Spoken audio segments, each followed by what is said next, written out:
Hello everyone and welcome to all about agriculture.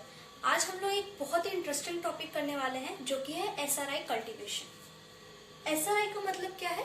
System of rice intensification. ये rice को cultivate करने का एक मेथड है जो कि बहुत ही ज्यादा इनोवेटिव मेथड है, क्योंकि इसमें हम सबसे जो हमारे कल्टीवेशन के लिए सोर्सेज हैं, जैसे कि वाटर हो गया, लैंड हो गया, या जो भी सिस्टम है, सॉइल हो गया, उन सबको कम से कम यूज करके और उससे मैक्सिमम टू मैक्सिमम यील्ड निकालते हैं। जैसे इसका सबसे इंटरेस्टिंग फैक्ट क्या है कि अगर आप कुछ राइस को ग्रो करते हैं अलग अलग तरीके से, जैसे अगर आप ब्रॉडकास्टिंग करते हैं तो आपका सीड रेट जो है वो 100 kg पर हेक्टेयर होता है। वही अगर आप ड्रिलिंग के थ्रू करते हैं तो आपका seed rate 60 kg per hectare होता है। अगर आप कोई हाइब्रिड वेराइटी यूज करते हैं जिसका यील्ड काफी अच्छा है तो 15 kg पर हेक्टेयर लेता है। लेकिन अगर आप एसआरआई सिस्टम यूज करते हैं, एसआरआई कल्टीवेशन करते हैं, तो आपका seed rate 6 to 7 kg per hectare होता है। सीड रेट क्या है? तो एक हेक्टेयर के लिए जो हमें कल्टीवेशन चाहिए उसके लिए जो हम सीड यूज करते हैं उसको सीड रेट कहते हैं। ठीक है। ब्रॉडकास्टिंग तो नॉर्मल ऐसे जो स्प्रे करने वाला मेथड होता है, सबसे कॉमन एंड चीप मेथड।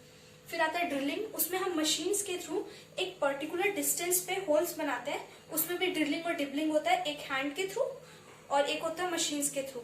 ऐसे कुछ डिस्टेंस बना पे हम होल्स बनाते हैं और फिर हम उसमें सीड डालते हैं। हाइब्रिड वेराइटी तो आपको पता ही है, और यह है एसआरआई जो आज हम पढ़ेंगे। तो सबसे पहले इसको किसने दिया था? तो एसआरआई के फादर है हेनरी डी लॉरेन, जिन्होंने 1983 में मेडागास्कर में ये सबसे पहले स्टार्ट किया था। इसमें हम लो कॉस्ट रखते हैं कल्टीवेशन का और मैक्सिमम यील्ड लेते हैं। ठीक है। इसमें हमारा सीड रेट कम लगता है, हमारा जो रिसोर्सेज है जैसे वाटर है उसका बहुत ही ज्यादा कम यूज होता है, आपकी यील्ड जो है वो 10 to 30% इंक्रीज हो जाती है। आपका सीड रेट तो लेस हो चुका है यहाँ पे। आपका जो ड्यूरेशन है वो भी, जैसे नॉर्मल अगर सीड राइस की वैरायटी है तो उसे 120 से 150 दिन लगते हैं, और अगर आपने लेट वेराइटी सो किया तो मोर देन 150 लग जाता है डेज। वहीं अगर आप राइस को एसआरआई सिस्टम से ग्रो करते हैं, श्री मेथड से, तो आपका राइस जो है वो 10 to 15 डेज पहले ही हार्वेस्ट हो जाता है।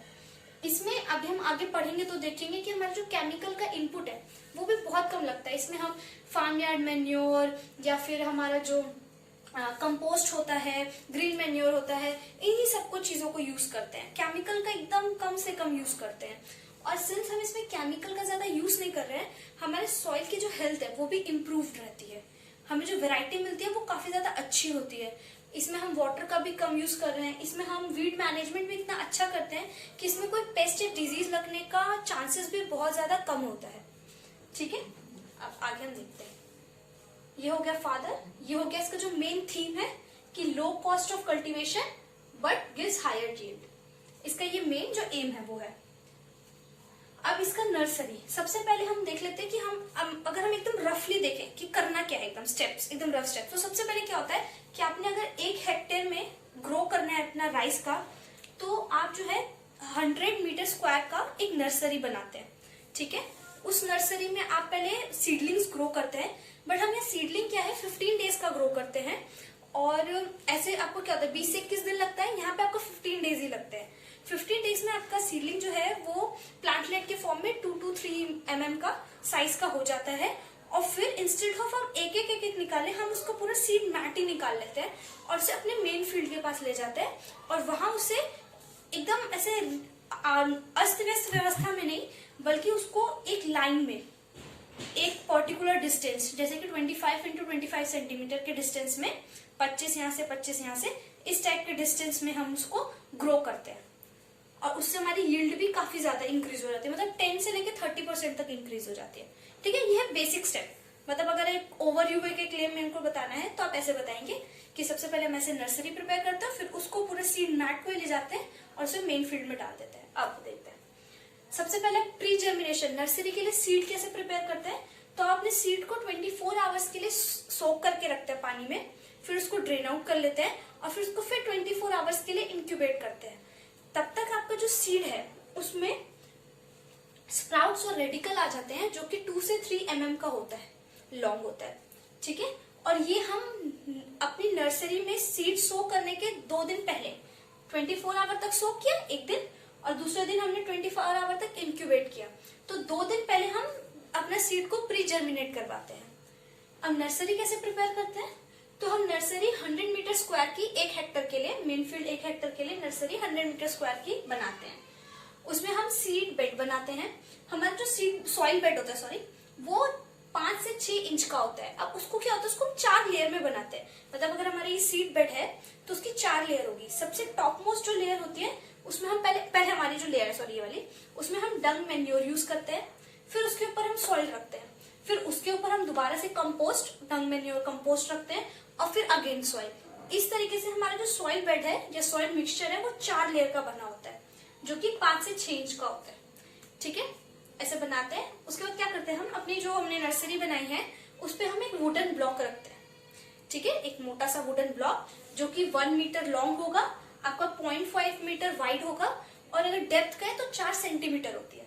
ठीक है, और ये स्क्वायर शेप का होता है, एकदम यूनिफॉर्म होगा।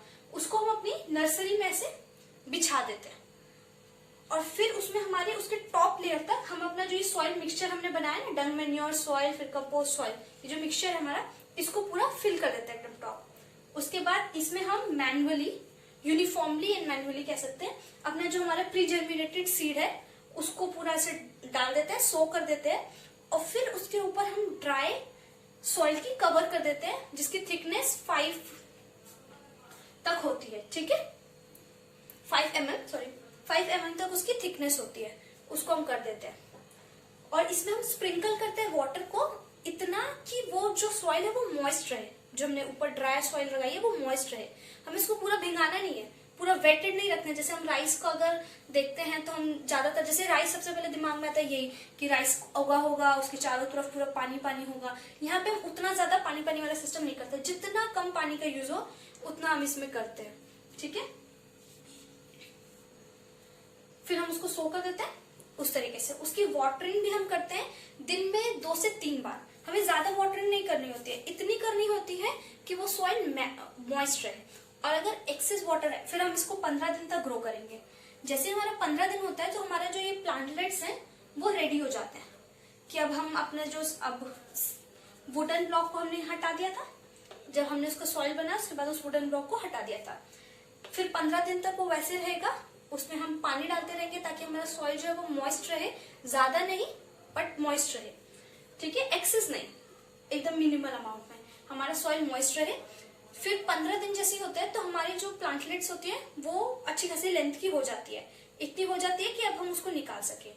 अब यहाँ पे हम क्या करते हैं, जैसे इस तरीके से हमारा सीड बेड था ना, ऐसे ये 4 लेयर्स में ऐसे बटा हुआ था हमारा जो सॉइल का, तो हम इसमें से जैसे ये प्लांट्स ऐसे ऐसे ऐसे ऐसे करके ग्रो किए होंगे तो हम उसको पूरा ऐसे अंदर से डालते हैं, और वो पूरी जो लेयर थी इतनी उसको निकाल लेते हैं। इसको हम कहते हैं सीड मैट। ठीक है, क्योंकि एकदम मैट की तरह है और सीड्स का मैट है, तो एकदम सीड मैट को हम ऐसे निकाल लेते हैं। मैं इसमें पिक्चर्स भी कुछ लगाऊंगी, उससे आपको और क्लियर होगा, देख लीजिएगा। तो सीड मैट को हम निकाल लेते हैं और उसके बाद उसको हम लेके जाते हैं अपने मेन फील्ड के पास। ठीक है, अब मेन फील्ड में क्या होता है, हम इसकी ट्रांसप्लांटिंग करेंगे। तो ट्रांसप्लांटिंग जो है, तो जैसे ही हमने ये सीड मैट निकाला है उसके विदिन 30 मिनट्स के अंदर उसको वापस ट्रांसप्लांट कर देना होता है मेन फील्ड में। मेन फील्ड कैसे प्रिपेयर होता है, तो 25 बाय 25 सेंटीमीटर के गैप पे होता है। मतलब अगर आपका एक यहाँ पे आपने सीड ग्रो किया तो नेक्स्ट इस साइड से 25 सेंटीमीटर का गैप, इधर से भी 25 सेंटीमीटर का गैप होगा। ठीक है, मतलब आपने 1 ग्रो किया, जो 2 होगा वो उसका 25 सेंटीमीटर का इससे गैप होगा, और इस 3 वाले का भी ऐसे ही सिमिलरली इधर भी 25 और इस वाले में भी 25। ठीक है, तो 25 बाय 25 का गैप रहता है।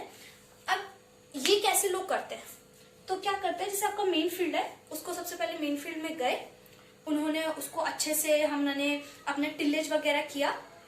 उसके बाद मेन इंपॉर्टेंट होता है लेबलिंग। उसका हम अच्छे से फार्मर्स जो है जिनके पास अपने अपनी कैपेसिटी के हिसाब से कोई इसको इंस्ट्रूमेंट्स के थ्रू, जैसे ट्रैक्टर वगैरह होता है उस टाइप से लगा के उसको लेवल कर लेते हैं। कि जो किसान थोड़े गरीब है वो वुडन का एक ब्लॉक होता है उसके थ्रू खुद ही कर लेते हैं उसको लेवल करना इज वेरी इंपॉर्टेंट। अब जब आपने लेवल कर दिया तो आपके पास एक वुडन इंस्ट्रूमेंट होता है कुछ फार्मर्स के पास, जो कि सिर्फ रोटेटर के तौर पे होता है। वो रोटेट करता है, उसमें ना ऐसे 25 गैप्स में एक निडल टाइप का होता है, तो वो ऐसे से रोटेट करता जाएगा, जैसे ये है, इसके यहाँ ऐसे ऐसे गैप पे है, ये ऐसे एक बार रोटेट किया, यहाँ पे उसने डॉट्स मतलब होल बना दिए, 1 2 3 4 ऐसे 25 के गैप पे। फिर वो नेक्स्ट राउंड मारेगा तो 25 के डिस्टेंस में फिर उसने यहाँ होल कर दिए, फिर ऐसे आगे जाएगा, होल करता जाएगा। वो कर देता है, फार्मर्स जाते हैं, जो हमने ट्रांसप्लांटेड अपनी हम सीड मैट लाए हैं उसमें से एक एक निकाल के उसमें लगाते जाते हैं, ठीक है। या कुछ फार्मर्स क्या करते हैं, जो बैम्बू का अपना स्टेयर होता है ना, उस टाइप का बैम्बू का वो लेते हैं, उसमें भी एक पर्टिकुलर डिस्टेंस पे वो बैम्बू का बना होता है, ऐसा होता है वो, इस टाइप से बैम्बू लगा हुआ होता है, मैट, बैम्बू मैट होती है।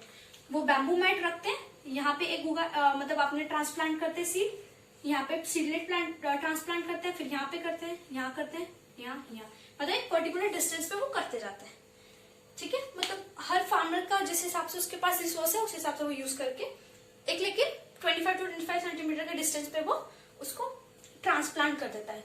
उसके बीच अगर कोई गैप्स रह गया है तो उन गैप को with in 7 to 10 days after transplanting वो फिल कर देते हैं, ठीक है। ये हो गया ट्रांसप्लांट। अब उसको लगा दे तो उसमें इरिगेशन करना पड़ेगा। तो इरिगेशन कैसे करते हैं, स्टार्टिंग के जो 10 डेज होते हैं, जब हमने ट्रांसप्लांट कर दिया उससे जो 10 डेज लेते हैं, तो हमें सॉइल को सिर्फ मॉइस्ट रखना है, एक्सेस वाटर बिल्कुल नहीं होना चाहिए, इतना वाटर कि आपका सॉइल जो है वो मॉइस्ट रहे, ठीक है। उसके बाद हम जो है इरिगेशन कर सकते हैं मैक्सिमम डेप्थ ऑफ 2.5 सेंटीमीटर। अगर आपकी जो सॉइल है उसमें हेयर लाइन क्रैक्स आ रहे हैं, ठीक है, before Pinnacle initiation, PI stands for Pinnacle initiation, मतलब आपका जो पिनाकल आता है उसके इनिशिएशन से पहले अगर आपकी सॉइल में हेयर क्रैक्स आने लग रहे हैं तो आप उसको मैक्सिमम डेप्थ कितना 2.5 सेंटीमीटर तक उसमें वाटर फिल कर सकते हैं। फिर जब पिनाकल इनिशिएशन हो जाता है तो आप मैक्सिमम 5 सेंटीमीटर तक वाटर उसमें फिलअप कर सकते हैं। हार्वेस्टिंग के लेकिन पहले आपको पूरा वाटर ड्रेन आउट करना पड़ता है। वीड मैनेजमेंट की बात करें तो हर 7 से 10 दिन के इंटरवल पे आप वीड मैनेजमेंट कर सकते हैं, रोटेटरी वीडर्स या कॉन्ड्री वीडर्स कहते हैं इनको, उसे यूज करके। मैं इसकी इमेज डाल दूंगी इसमें।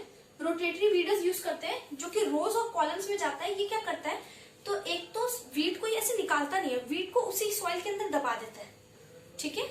और वो वीड फर्दर धीरे धीरे जब वो डिकम्पोज होता है तो उसमें एक तरीके से और न्यूट्रिशन प्रोवाइड कराने का ही काम करता है, प्लस सॉइल को एरिएटेड कर देता है। अगर सॉइल क्लॉग्ड हो गई है तो उसको ओपन अप कर देता है।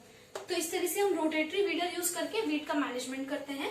तो कोई केमिकल नहीं डालते, वीडीसाइड्स वगैरह नहीं डालते, ना कोई पेस्टिसाइड्स, इंसेक्टिसाइड, बहुत रेयरली डालते हैं अगर हमें लग रहा है। वैसे तो इस सिस्टम से अगर प्रॉपर चल रहा है तो उसकी जरूरत ही नहीं है, लेकिन फिर भी अगर बाई चांस होता है तभी हम यूज करते हैं।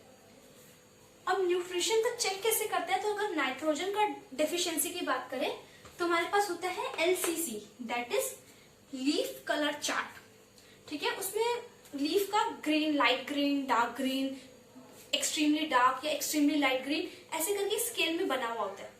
हम अपना प्लांट का लीफ लेते हैं जो हमारा अभी हुआ है, उसको उस चार्ट के पास रखते हैं और चेक करते हैं हमारा जो है वो बहुत ज्यादा लाइट है, मीडियम है, या डार्क लाइट है, या नॉर्मल है, इस टाइप से उसमें जो क्रिटिक, और फिर उसमें वैल्यूज दी होती है, ठीक है। उस हिसाब से हम अपनी जो क्रॉप है, यील्ड है, उसको वैल्यू करते हैं।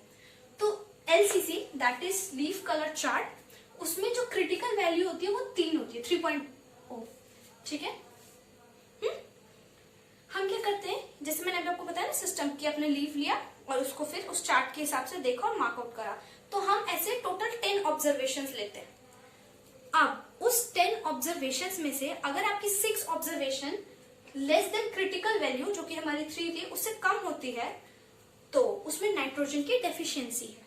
और उसको फिल कैसे करते हैं, तो अगर आप ड्राई सीजन में SRI सिस्टम से कल्टीवेशन कर रहे हैं राइस का, तो आप 35 kg nitrogen per hectare field में डालते हैं अगर ड्राई सीजन है, और अगर वेट सीजन है तो 30 kg नाइट्रोजन पर हेक्टेयर हम फील्ड में डालते हैं। कब, अगर वेट सीजन होता है, ठीक है।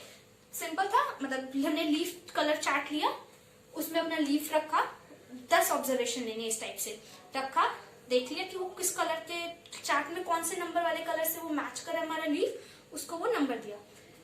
फिर हमने ऑब्जर्वेशन 10 जो थे उनको देखा, अगर उसमें से 10 में से 6 ऑब्जर्वेशन जो है वो क्रिटिकल वैल्यू जो 3 है उससे कम है, तो मतलब हमारे फील्ड में नाइट्रोजन की डेफिशिएंसी है। अगर ड्राई सीजन है तो 35 kg नाइट्रोजन पर हेक्टेयर डालते हैं, और अगर वेट सीजन है तो 30 kg nitrogen per hectare use करते हैं। हम इसमें ग्रीन मेन्योर और फार्मयार्ड मेन्योर भी यूज करते हैं, वो हमारे फील्ड का ग्रोथ और यील्ड को इंक्रीज कर देता है। ठीक है, इसमें अब हमने देखा क्या कि केमिकल इनपुट कितना कम था और ड्यूरेशन भी इसमें 10 से 12 दिन कम ही होता है। क्यों? क्योंकि ये देखो, वैसे हमने ट्रांसप्लांट नॉर्मल मेथड में क्या करते हैं तो 20 से 21 दिन लगता है, यहाँ पे हमारा 15 दिन में रेडी हो गया। उसके बाद ये हार्वेस्ट भी जो है ये भी हमें और कम ही टाइम पे मिलती है। और हम जब चेक करते हैं तो उसमें जो बाली आती है, पिनाकल्स आते हैं, यील्ड जो जिससे हम मेजर कर रहे हैं, वो भी नॉर्मल से काफी ज्यादा आती है, 10 to 30% इंक्रीज ही आती है। ठीक है, हमने क्या देखा इसमें, यील्ड हमारा SRI सिस्टम अगर हम यूज करते हैं, सिस्टम और राइस इंटेंसिफिकेशन, राइस को इंटेंसिफाई ही करना है और ज्यादा कैसे हम इसकी यील्ड ला रहे हैं। तो हम इस सिस्टम में हमने क्या देखा कि हमारा यील्ड जो है वो 10 से 30% इंक्रीज हो गया था। हमारा सीड रेट काफी लेस हो गया, जहां हमें 100, 60 या फिर 15 kg पर हेक्टेयर यूज करना पड़ रहा था, वहां पे हमारा 6-7 kg पर हेक्टेयर में हमारा काम हो जाता है, वो भी काफी अच्छी यील्ड के साथ। उसके बाद हमने देखा है ड्यूरेशन भी हमें कम लगा, केमिकल का इनपुट भी एकदम कहीं नहीं मिला। अगर हो जाता है बाय चांस तो हम वीड मैनेजमेंट में यूज करते हैं, या केमिकल अगर हमारे न्यूट्रिशन की कमी होती है तो हम यहाँ यूज कर रहे हैं। वैसे हमारे इसमें सब बहुत ही कम केमिकल का इनपुट जाता है। ठीक है, इरिगेशन हमारा अप टू 50% रिड्यूस हो गया, वरना पहले अगर हम करते थे इरिगेशन मतलब राइस का कल्टीवेशन तो हमारा होता था राइस है उसका पूरा एकदम पानी से भरा होना चाहिए, पर इसमें ऐसा नहीं है, इसमें हम कम से कम पानी का यूज कर रहे हैं, तो इरिगेशन इसमें अप टू 50% रिड्यूस हो जाता है। पेस्ट का, डिजीज का जो अटैक होता है वो भी इसमें बहुत कम होता है, और सॉइल की हेल्थ भी इसमें इम्प्रूव रहती है, क्योंकि हमने इसमें कोई भी केमिकल को कम से कम यूज किया है। सॉइल को इम्प्रूव करने के लिए हमने क्या कहते हैं, डिकम्पोस्ट यूज किया है, डंग मेन्योर यूज किया है, कंपोस्ट यूज किया है, डंग मेन्योर यूज किया है, फार्म यार्ड मेन्योर यूज किया है, मतलब कि ऑर्गेनिक चीजें ही हमने इसमें यूज की है। ठीक है, तो ये था SRI सिस्टम। होप सो इसमें आपको क्लियर पता चल गया हो। मैं कुछ और पिक्चर्स भी इसमें डाल दूंगी ताकि और अच्छे से समझ आए। ठीक है, थैंक्स फॉर वॉचिंग।